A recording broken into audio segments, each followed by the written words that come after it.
kita semua. Perkenalkan, nama saya Anita Yulianti Uruk, semester 2A dari Sekolah Tinggi Pastoral Santo Petrus Keuskupan Atambua.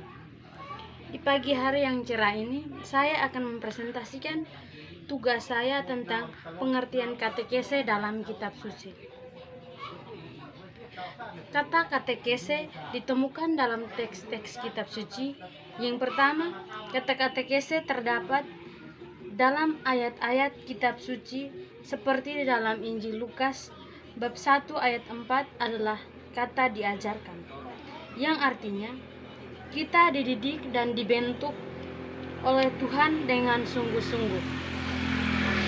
Yang kedua adalah dalam Kisah Para Rasul bab 18 ayat 25, kata pengajaran dalam jalan Tuhan.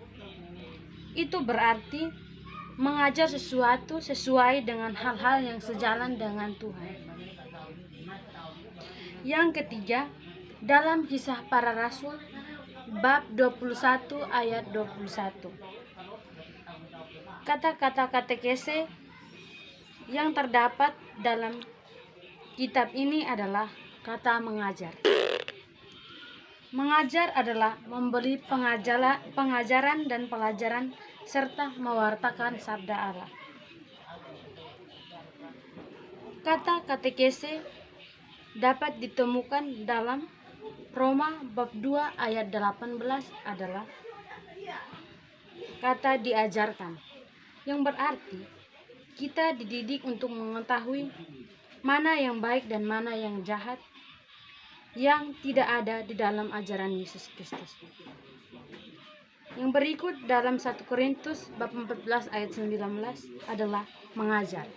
Mengajar berarti dalam mewartakan dan memberi ajaran kepada orang, kita perlu menggunakan kata-kata yang dapat mereka pahami.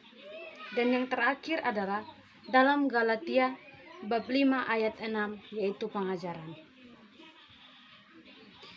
Yang berikut adalah pengertian katekese.